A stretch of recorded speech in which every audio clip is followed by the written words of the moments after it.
When you were writing Worst Nightmares, was the story already finished in your mind, or did you make changes as you went along? For me, writing a novel is an adventure, and I go from chapter to chapter, and quite often I don't know what exactly is happening to me before, uh, and so I come back, but how it will happen and why it's going to happen is another matter. And also, I come up with I go for a walk when I've done a few pages, and I come up with this really bizarre idea, and I begin chuckling when I'm going for a walk. And I think this is wonderful. I like this. I think this could be fun, and it's something that never occurred to me before. Uh, and so when I come back, I write that story, and it develops into something else and to something else. And so, although I know eventually there's going to be a denouement, and we will find out uh, who did what to who and why, um, the way in which they did it is something completely different. To what degree has your extensive film and television acting experience influenced your development as a writer? I started writing in 1995. I think, and by that time I'd made about 30 feature films. Knowing how difficult it was to write a screenplay and get it, thought I'd write a novel while I was doing a series in Europe called Mission Top Secret. I was going through 6 countries in Europe, including South Africa, and I I thought I'd do the research as I went along. So wherever I was, it was a kind of bizarre concept because it was called a Weber agenda, and I had no idea when I started writing uh, how the story would finish because it very largely depended on where I was. I knew that I was going to start off working in Mallorca, so I started writing about someone who dies and is murdered in Mallorca. And I finished all of that in the months that we were in Mallorca, and we moved to Lucerne. And I thought to myself, well, yeah, well, what happens in Lucerne? And I had to come up with, well, the jeweler is in Lucerne, and so what happens in Hamburg? Because I went there 6 weeks later. And of course, the bad guy, I said, well, the bad guy lives in Hamburg, and I go into his history of the bad guy who grew up in post-war Germany and was a member of a group of hoodlums called the Schwarzenkinder, and and I wrote about what I did in Hamburg. So then eventually the whole thing finished up in Poland, and and really it was the story was mapped out by locations, which is very bizarre in a way. Based on the activities of the dream healer and those of his victims, would you say that the social networking phenomenon that we see on a daily basis on the internet is a good thing after all? Um, hmm. Yes, I think social networking is a great thing, and I love the internet, and I love the friendships I've found through the internet. I have friends all over the world. I have a friend in Russia, I have a friend in Bolivia, and I have friends in Germany.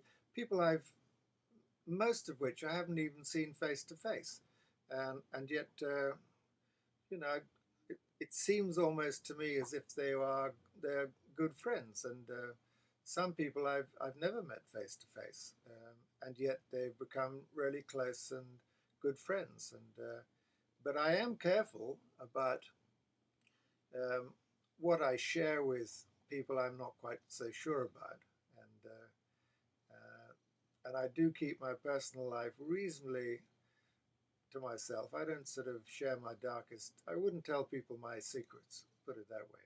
But I think the internet is a fantastic thing, and I love being able to keep in touch with people who read my novels in far-flung areas, and they get back in touch with me and they say, they like this. They found this was fantastic, and they want to go to Madrid because it was of the restaurants that I itemized there, and they love Los Angeles, and they get, where can they find this thing in Los Angeles that I talked about? So I do, and I find I spend about 5 hours on the internet every day. A lot of it is just checking back with websites and answering people's questions, and the other is just letting people know where I am, what I'm doing, and where to buy my books. When writing a novel like Worst Nightmares, do you stick to a daily routine, or do you follow more the whims of the muse? Definitely the whims of the muse, Robert. The process of writing I find exquisitely fun and uplifting, and a catharsis. I love it. I enjoy writing, and I think it's because I'm writing things which are so kind of dark and unusual, and these dark and unusual and horrifying and funny ideas come to me as if I'm being channeled by someone else, you know. So I'd come up to my office and I'd do maybe 2-3 hours, and maybe that would entail about 3 pages. And in the past, I used to take my dog Coco for a walk. Now I just go and do something else. Since the publication of the hardback edition of Worst Nightmares, what feedback have you so far received? The feedback has been fantastic. I've been really lucky, and I've been absolutely delighted. First of all, I was really delighted that my wonderful agent, Laura Blake Peterson at Curtis Brown, New York, she sent me what they call them blurbs, and it's what fellow authors write about the book. So you put it on the front of your book, and I was lucky enough that that wonderful thriller writer, Catherine Neville, she said that my book reminded her of Silence of the Lambs, sort of Thomas Harris meets Stephen King, which is exactly the type of book which it is. And then Steve Berry, who wrote The Charlemagne Pursuit and what was the Paris Vendetta more recently, and he loved it too. So I was very, very happy with that.